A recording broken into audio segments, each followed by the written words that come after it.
എൻ്റെ എല്ലാ പ്രിയപ്പെട്ടവർക്കും നമസ്കാരം. എല്ലാവർക്കും എൻ്റെ ഹൃദയം നിറഞ്ഞ ചിങ്ങ പൗർണമി ആശംസകൾ. ചിങ്ങമാസത്തിലെ ഐശ്വര്യം നിറഞ്ഞ ഈ വെളുത്ത വാവ് ദിനം നമ്മുടെ കുടുംബത്തിനും പ്രത്യേകിച്ച് നമ്മുടെ മക്കളുടെ ഭാവി ജീവിതത്തിനൊക്കെ ഒട്ടേറെ അനുഗ്രഹങ്ങൾ കൊണ്ടുവരുന്ന ഒന്നാണ്. മലയാളികൾക്ക് വളരെ പുണ്യദായകമായിട്ടുള്ള ദിവസമാണിത്. ഈ വരുന്ന ഓഗസ്റ്റ് 27 വ്യാഴാഴ്ച രാത്രി 9 മണിക്ക് ആരംഭിച്ച് ഓഗസ്റ്റ് 28 വെള്ളിയാഴ്ച രാവിലെ 10 മണി വരെയാണ് ഈ പൗർണമി തിഥി നീണ്ടു നിൽക്കുന്നത്. ഈ വിശേഷപ്പെട്ട പൗർണമി സമയത്ത് നമുക്ക് ചെയ്യാൻ പറ്റിയ കാര്യങ്ങളെക്കുറിച്ചിട്ടാണ് കേട്ടോ ഞാൻ ഇന്നത്തെ വീഡിയോയിലൂടെ പറയുന്നത്. ഐശ്വര്യത്തിൻ്റെയും സമൃദ്ധിയുടെയും പ്രകാശത്തിൻ്റെയും പ്രതീകമായ ഈ ദിനത്തിൽ കുടുംബത്തിലെ ഉന്നതിക്കായും നമ്മുടെ മക്കളുടെ ബുദ്ധിവികാസത്തിനും രോഗശാന്തിക്കും പഠനത്തിലെ ഉന്നതിക്കുമായിട്ട് വീട്ടിൽ തന്നെ ചെയ്യാവുന്ന ലളിതമായും എന്നാൽ വളരെ ഫലപ്രദവുമായിട്ടുള്ള ചില വഴികളാണ് ഞാൻ ഇന്നത്തെ വീഡിയോയിലൂടെ പറയുന്നത്. മക്കളുടെ ബുദ്ധിവികാസത്തിനും പഠനത്തിലെ ഉന്നതിക്കുമായിട്ട് ഈ പൗർണമി നാളിൽ നമ്മുടെ വീട്ടിൽ തന്നെ ചെയ്യേണ്ട കാര്യങ്ങൾ എന്തൊക്കെയാണെന്ന് നമുക്ക് നോക്കാം.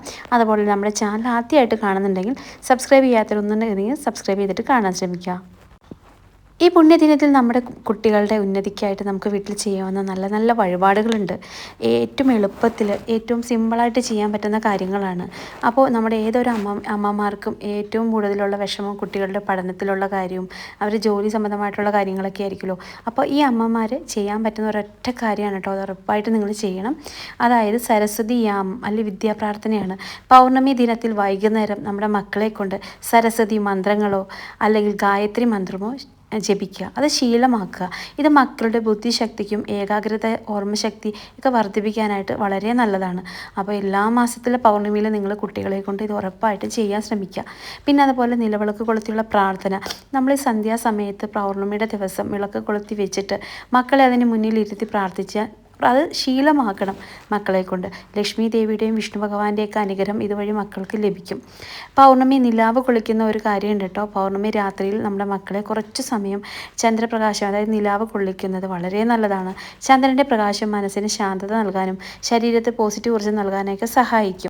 അതുപോലെ പൗർണമി ദിവസം നിങ്ങൾ ചന്ദ്രനെ ദർശിക്കുന്ന സമയത്ത് ഒരിക്കലും നമ്മുടെ ഇലകളുടെ ചില്ലയുടെ ഇടയിൽ കൂടെ കാണാതെ നല്ല വൃത്തിയായിട്ട് ഒരു ചില്ലയില്ലാതെ നല്ല ഭംഗിയായിട്ട് കാണാൻ ശ്രമിക്കുക. അതായത് ഭഗവാന്റെ രൂപം മാത്രം കാണുന്ന രീതിയിൽ മരങ്ങളുടെ ഇലയ്ക്കൂടോ ചില്ലയ്ക്കൂടോ ഒന്നും കാണാതെ ഭഗവാനെ നേരെ കാണാൻ ശ്രമിക്കുക. മനസ്സിന് ശാന്തത നൽകാനും ശരീരത്തിന് പോസിറ്റീവ് ഊർജ്ജം നൽകാനും സഹായിക്കുമെന്നാണ് പറയുന്നത്. അതുപോലെ വീട്ടിൽ നമ്മൾ ശുദ്ധിയോടെ എന്തെങ്കിലും ഭഗവാന് നിവേദ്യം അർപ്പിക്കുന്നത്, പാൽപ്പായസം ഉണ്ടാക്കി ഭഗവാന് അന്ന് നിവേദിച്ച് അത് മക്കൾക്ക് പ്രസാദമായിട്ട് നൽകുന്നത് ഇത് ആയുരാരോഗ്യ സൗഖ്യത്തിനൊക്കെ വളരെ നല്ലതാണ്.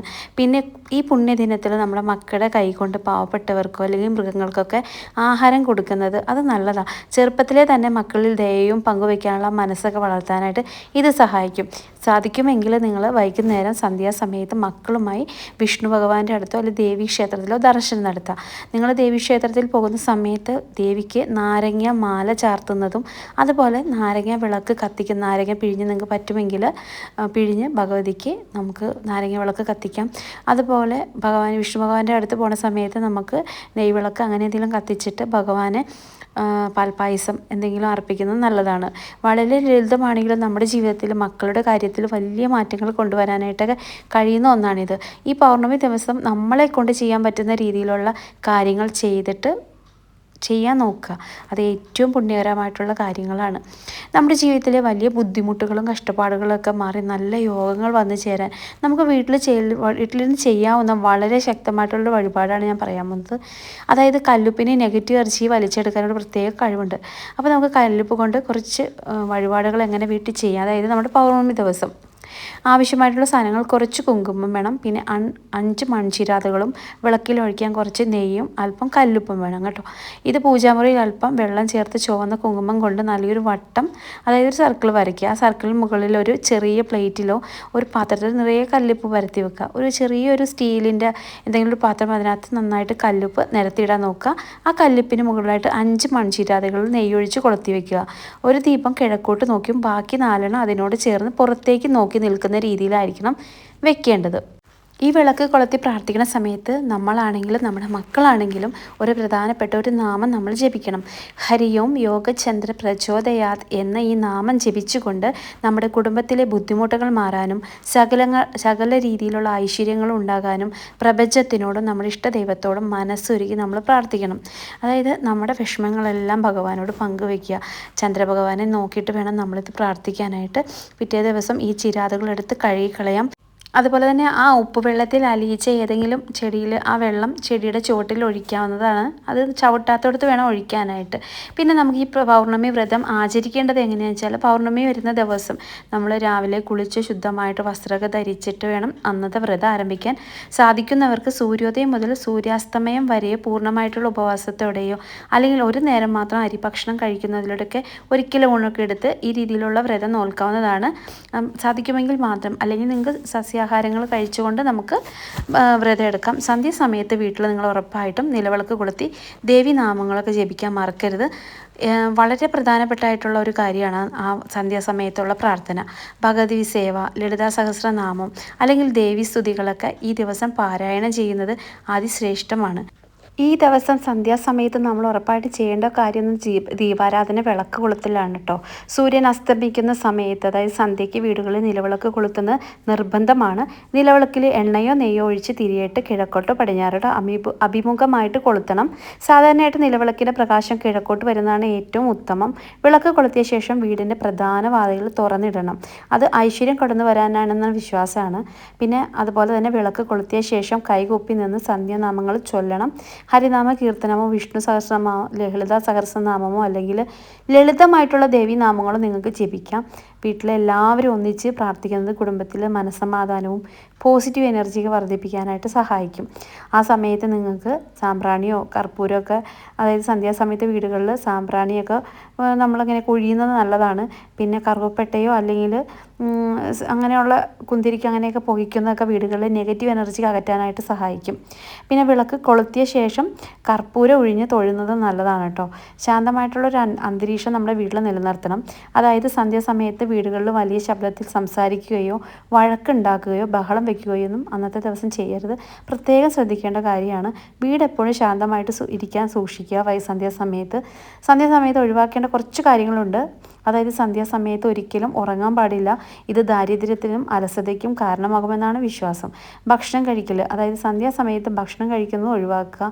വിളക്ക് കൊളുത്തി പ്രാർത്ഥിച്ച ശേഷം മാത്രം ഭക്ഷണം കഴിക്കുക. അതുപോലെ അടിച്ചുവാരി വൃത്തിയാക്കലുമുണ്ട്. സന്ധ്യാസമയത്ത് വീട് അടിച്ചുവാരി ചപ്പ് ചവറൊന്നും എടുത്ത് കളയരുത്. അത് ഐശ്വര്യക്കേടാണ്. പകൽ സമയത്തോ അതിരാവിലെയാണ് അടിച്ചൊക്കെ വാരി തൂത്ത് വൃത്തിയാക്കേണ്ടത്. അത് വിളക്ക് കത്തിക്കുന്നതിന് മുന്നേ തന്നെ ചെയ്യുക. പിന്നെ സന്ധ്യാസമയത്ത് മറ്റുള്ളവർക്ക് പണം കടം കൊടുക്കാനോ പണം വാങ്ങുകയോ ചെയ്യുന്നത് പരമാവധി ഇന്നേ ദിവസം നിങ്ങൾ ഒഴിവാക്കുക. പൗർണമി നാളിൽ നമുക്ക് മനസ്സറിഞ്ഞ് ജപിക്കാൻ പറ്റിയ വളരെ ശക്തമായിട്ടുള്ള പ്രാർത്ഥനകൾ നിങ്ങൾക്ക് ഏതാണോ ദേവീസ്തുതികൾ ഏതൊക്കെയാണോ അറിയുന്നത് നിങ്ങൾക്ക് പറ്റുന്നത് നിങ്ങൾക്ക് ചൊല്ലാം. ഇന്നത് ജപിക്കണമെന്നില്ല. നിങ്ങൾക്ക് പറ്റുന്ന അറിയാവുന്നത് നിങ്ങൾ ജപിക്കുക. പരമാവധി അന്നത്തെ ദിവസം വ്രതം എടുത്ത് വൈകി സന്ധ്യാവിളക്ക് കത്തിച്ച് ചന്ദ്രഭഗവാനെ ദർശിക്കുക. അതാണ് ഏറ്റവും നല്ലൊരു കാര്യം. ജീവിതത്തിൽ വലിയ തോതിലുള്ള മാറ്റങ്ങൾ ഉണ്ടാകുമെന്നാണ് വിശ്വാസം. ഇങ്ങനെയൊക്കെ ചെയ്ത് ജാതകത്തിലെ ചന്ദ്രദോഷങ്ങൾ കുറയ്ക്കാൻ പൗർണമി വ്രതം നമ്മളെ ഏറെ സഹായിക്കും. പിന്നെ അതുപോലെ തന്നെ കുടുംബത്തിൽ മനസ്സമാധാനവും സകല ഐശ്വര്യങ്ങളൊക്കെ വന്നു ചേരാനായിട്ട് നല്ലതാണ്. അതുപോലെ കുട്ടികൾക്കും വിദ്യാർത്ഥികൾക്കും പഠനത്തിൽ ഉയർച്ചയും ബുദ്ധിവികാസമൊക്കെ ലഭിക്കാൻ ഇത് വളരെ ഉത്തമമായിട്ടുള്ളൊരു കാര്യമാണ്. പൗർണമി ദിവസത്തെ വഴിപാട് ചെയ്യുക. മനസ്സിന് ശാന്തിയും നല്ല ആരോഗ്യവും നൽകാനും ഈ വ്രതം നമ്മെ സഹായിക്കും.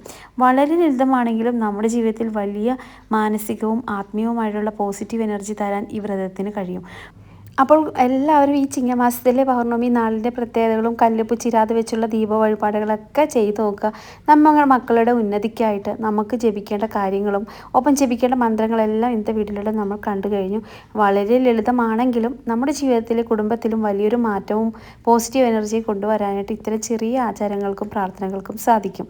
വരുന്ന പൗർണമി ദിവസം നിങ്ങളും ഇത് വീട്ടിൽ തീർച്ചയായും ചെയ്ത് നോക്കുക. ഈ വീഡിയോ നിങ്ങൾക്ക് എല്ലാവർക്കും ഉപകാരപ്രദമായി എന്ന് കരുതുന്നു. ഇഷ്ടമായാൽ ലൈക്ക് ചെയ്യാനും നിങ്ങളുടെ കൂട്ടുകാർക്ക് കുടുംബാംഗങ്ങൾക്കൊക്കെ ഇതൊന്ന് ഷെയർ ചെയ്യാനൊക്കെ മറക്കില്ല കേട്ടോ. ഇതുപോലെയുള്ള നല്ല വിശേഷങ്ങളുമായിട്ട് നമുക്ക് അടുത്ത വീഡിയോയിൽ വീണ്ടും കാണാം. എല്ലാവർക്കും എല്ലാവിധ ഐശ്വര്യങ്ങളും ഉണ്ടാകട്ടെ എന്ന് പ്രാർത്ഥിച്ചുകൊണ്ട് ഞാൻ നിർത്തുകയാണ്. നന്ദി, നമസ്കാരം.